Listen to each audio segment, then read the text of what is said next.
All right, you guys, good morning. My name is Reggie Lau, and this is Financial Fundamentals. So, how you do this morning? All right, so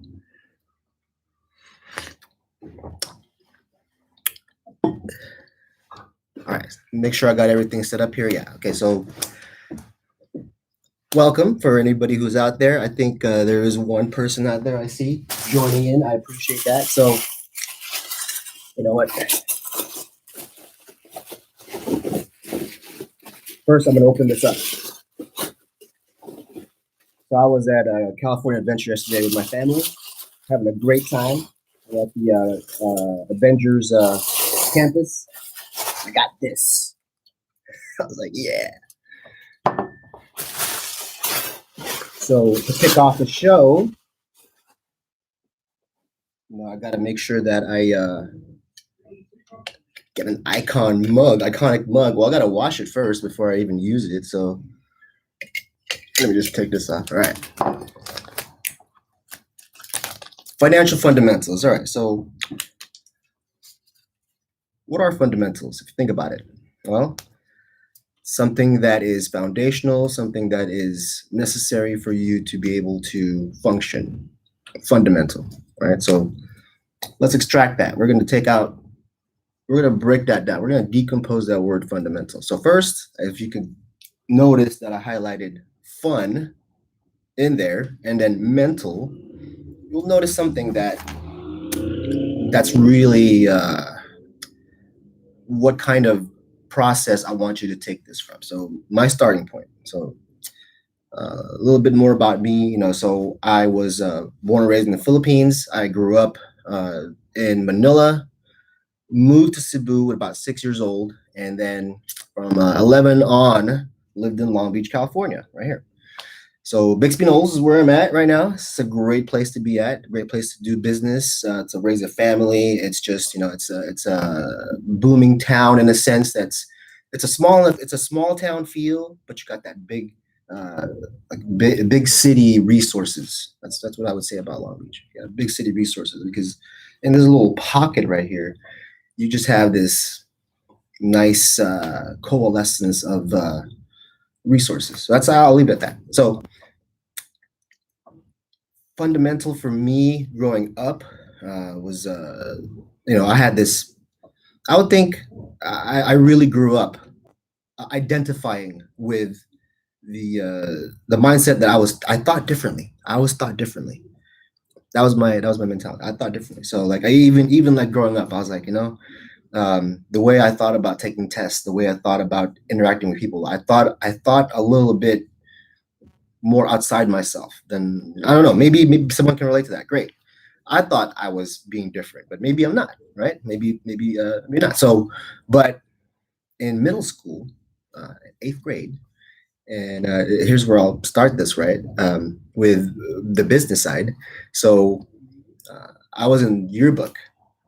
I was doing, I was actually the yearbook photography editor in 8th grade. And when yearbook was done around, February or so, I think February, March, I was bored. There's nothing to do. And I was thinking to myself, okay, I can bring my camera to school. They'll allow me. I've been kind of provided a privilege of, hey, look, he's the yearbook photographer. He's got a camera bag. Okay. So I was like, oh, you know what? Yearbook's over. So, hey, you know what? How about if I sell candy bars at school? I'm like, to me, like, hey, people always fundraising and all this. And I'm thinking to myself, okay, I'm fundraising for a club, and it's Club Reggie. I mean, it's my club. I'm raising money for myself. I mean, I can put it that way. So that's what I did. I just like, you know what? I just snuck in about in 1990, 1992. So a candy bar went for like 50 cents.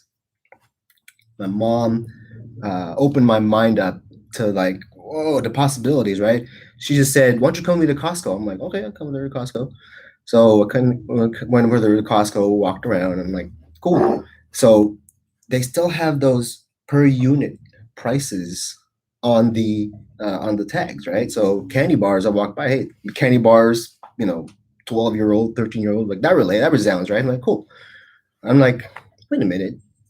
This is 27 cents per candy bar. And I'm like, what? In the stores, they're selling for 50. And then I had this light bulb and a dollar sign, like, ding, on top of my head. I'm like, So I asked my mom, hey, mom,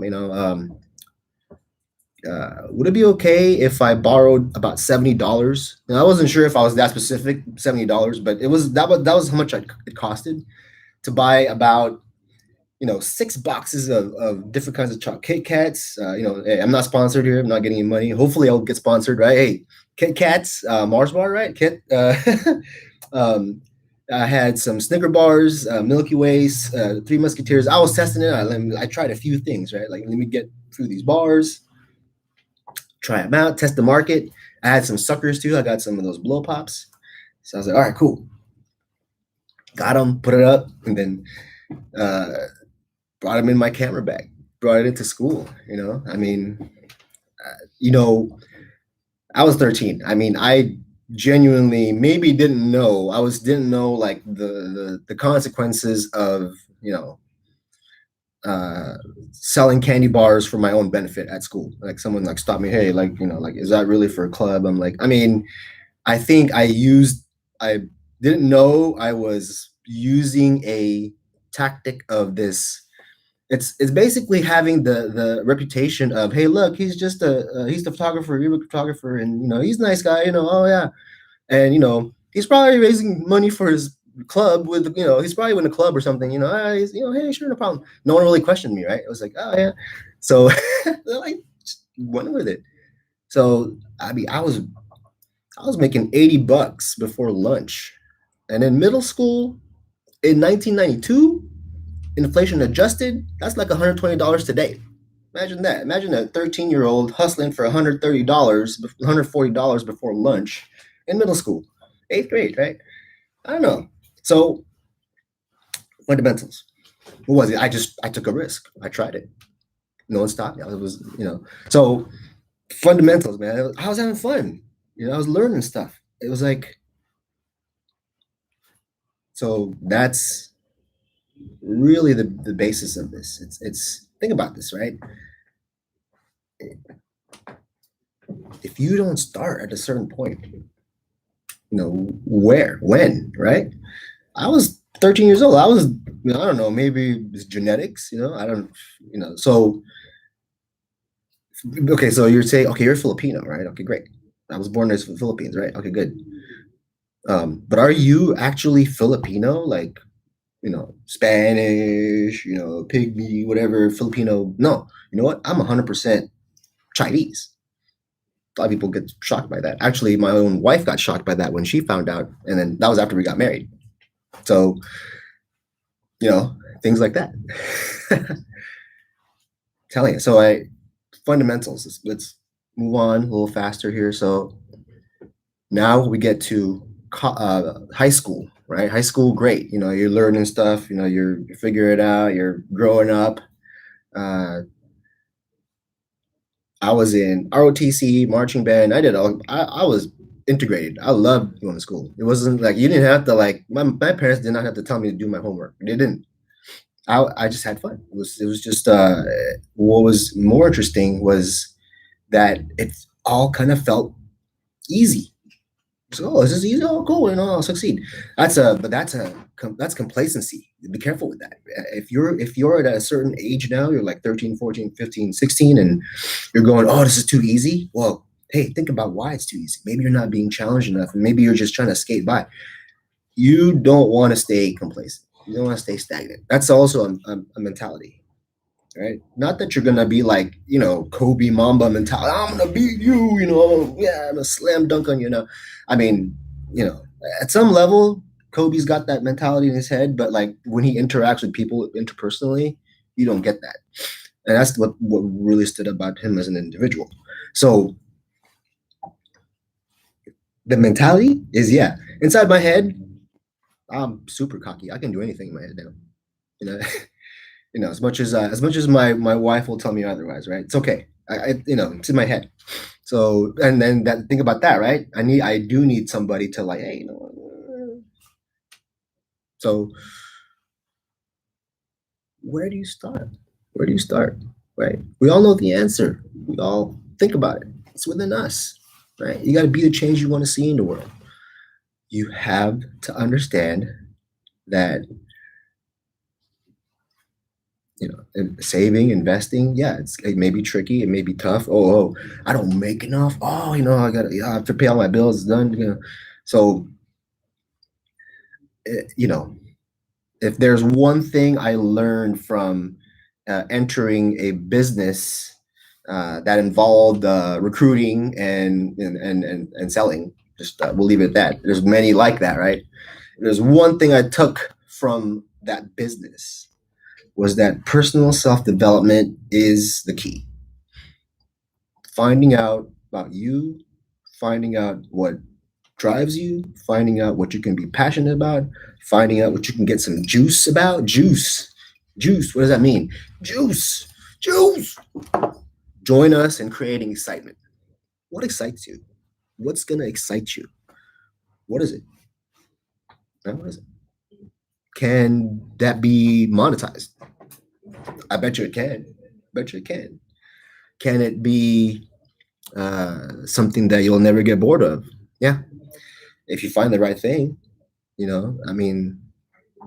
so high school, I know I'm doing all these tangents, but they're all related. They're all going to tie in, because as I unfold this series, this financial fundamentals series, you're going to understand more about quantum physics, quantum mechanics.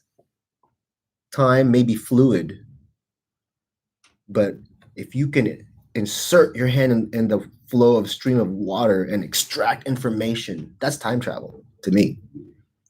Right? That's time travel to me. So extracting vital information, yeah, it's fundamental, right? Applying this newfound information, also fundamental, right? That's a check and balance. If you don't try stuff out after you learn it, then what did you really learn? Nothing. You can try it. It's still in here, right? So this is actually even an experiment right here. This is my first time streaming. So I don't know if that one on the thing is actually me or someone else, but that's like one person in here. I'm not saying anything, but I think it's me. So, all right, talking to myself here. That's fine. It may sound crazy now, but once this channel gets some more traction, some more eyes on it, I guess, right? Then you're gonna go back to the beginning. You'll be like, yeah, you know what? This is exactly what he meant. Yeah, this is what he meant. So I'm here to tell you. I'm here to introduce myself. I'm not going anywhere, right? Which means I gotta take off this price tag, right? The bottom for wash it. So I ain't going anywhere. The Thor hammer represents, what does Thor represent? Thor. Thunder, god of thunder, right? But the hammer itself represents immutable truth, right? If you stand for purity, you can wield the hammer. But if you have cruel intentions, then you know what, the hammer actually knows. That's the crazy part, right? The hammer knows. It has a conscience. Just interesting. So you learn about, from me, and I'm gonna continue learning, of course. From me, you're gonna learn neuroscience, mental things about the mind, things about how to improve mentality. It's a big problem today. We got too many young kids thinking about taking their own life because they can't take it.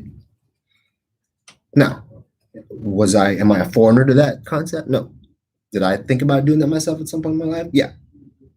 Did I lie on a questionnaire on a doctor form when I was like 17 years old to avoid getting talked to? Yeah. I actually checked it and then I scratched it off and checked the other one like a dummy, right? I mean, that's like, okay, you're really asking for it, right? So yeah, let's talk about it. How did I get from there to 290 pounds in high school? 180 pounds in senior year high school to 290 pounds in college right, to meeting the love of my life and having beautiful children, and just now on a different trajectory. This isn't the end yet. Oh, and there's more to that story. Well, I mean, scale back. Let's roll back like almost 6 years now, right? Massive heart attack, right? I'm 42, 42 years old. I mean, 42 years old is like 42 is like the new 21. I don't know, right? uh, Feeling great, you know. So all the things that have been studied about neuroscience, about being happy, about learning to see that picture of your future, that good picture of your future, the possibilities, right? That's important to keep you wanting to push forward, to push to that particular reality. So I want to share my experience and hopefully be be an inspiration, be a guide, perhaps. That's what I hope. Um, yeah, that's what I'm here to do, guys. It's I'll be putting up these live streams. I want people to figure out, hey, look, who's gonna have some questions? Definitely open to answering them. That's what I'm here for. I'm an instructor. Where I'm sitting right now, my window view of an office right here. I'm in Bixby Knolls, California. I'm the chairman of the board of directors for Veterans and Youth Career Collaborative. I'm also the head instructor for the OSHA program. I instruct in OSHA. Also instruct in project management, customer service and sales fundamentals, also logistics and supply chain. So I've been doing this particular role for over it'll be 3+ years. Actually, you know what? It's four now. So 4 years, and we've helped build the curriculum from the ground up. And also now we're looking to expand into different lanes here. We just recently did a COVID test site for quite some time, and things like that. So we're involved in a lot of projects, and so my organization is Financial Fundamentals, actually Financial Fidelity Inc. That is the nonprofit organization that I represent, and I want to let you guys know we are here to serve. Okay, so if you have any questions, feel free to drop me a line. Okay, info@ffacad.org. Once again, that is FF info at FFAcad.org. All right, guys, hit me up, guys. We'll talk to you. We're all on social. I'll put all the information in the description. And again, we're here to serve. And again, we will talk to you very soon, and we hope to locally grow this audience. We want to go reach out to Long Beach Unified, other local unified districts here in the LA Basin, and we want to create a community. My vision for this is eventually we are going to create youth, I want to say clubs, maybe units inside of the schools that will be, we'll have sponsors to foster this knowledge, this important thing about tying it all in. There's going to be mindset, right? Business, personal self-development, right? Now, I know the word is financial fundamentals, but think about it, right? What's driving our lives right now? I mean, if we don't control that financial portion, like master it, like, you know what, like understand it, and here's what I want to do for people. Here's what I want to help separate. I want to help separate people's minds from that. I gotta depend on money. Money has to keep flowing in order for me to be happy. Once you create that that's really the danger right there. Because once you make that your focus, then you become driven by it. Don't let that be your focus. Don't so keep that in mind. I want to help. So for the individuals who already are working, let's say 40 hours a week, getting a paycheck, I want to help people separate themselves from that dependency on the need for that pay every 2 weeks. Because if you're able to gap it out and like, hey, look, oh, this next check is just going to go to the most immediate bills, but 80% of it is going to investment. How proud would you feel? How amazing would that 80% go into investments on a paycheck? Wow, like whoa, you know what I mean? Like that may be unheard of for some people, but guess what? It's not impossible. It's not impossible. I mean, I'm not wealthy. I'm not by any means. I'm not trying to make myself to be, but what I'm trying to tell you guys is that, you know, I there's a difference between having fulfillment and joy and being wealthy. I'd rather have the fulfillment and joy. I think the wealth will come. I mean, I think it'll come because I know that the more I will amass, I will be able to help more. So I don't think money is just a result. Money is never money's never the cause, right? Money is just a result. Okay, the cause is what are you going to do? What do you hope to create an impact? How do you? That's why, yeah, I'm a 501(c)(3) nonprofit, but I am a for impact organization. That's what I am. You know what? As funny as that seems, right? A nonprofit organization still needs to be profitable. They do. If they're not profitable, they can't operate. If you can't operate, then you can't help people, right? The difference between, capitalistic greed, right, and nonprofit is that at the end of the year, nonprofits can't keep any money on their balance sheets. They have to give it away. That's a difference. That's a difference, right? And nonprofits, you don't own any of the company's assets. They become charitable assets, meaning to say if the company ever gets dissolved, you have to actually give it away. You can't keep any of this stuff. It cannot end up back in your name for any reason. And that can be found as fraudulent. And yeah, so that's the defeats the purpose of nonprofit. That's what nonprofit really, really means, right? So no, we're here to tell people, yes, you have to make money. You have to find a way to be profitable, whether it's fiat money, cryptocurrency, stock market, right? There's all kinds of ways, right? You got to be lucrative. But see, guess what? The only way to be lucrative is if you bring value. If you bring value to the people, that's the way you stay lucrative. Think about, there's no more job security. You know what? Job security never existed. No, you know what? You know what does exist? Continuously adding value. That exists. If you continuously add value to a company, you have job security. You have security. They're gonna want to let go of you if you're bringing them, profit year over year and from your product. If you're one person, right, that can technically do 5 people's jobs and you do it well, why would they hire 5 people? Right? That's silly, right? That would save me more than like 50-60% as an employer, right? That goes back to whose pockets? Mine. I can give him more or her more, whoever's doing the job, right? To bonus them, to give them incentive to work harder.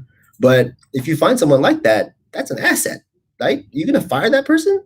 No, because they're gonna do more for you than you could do for yourself, right? That's amazing. It's an amazing feeling.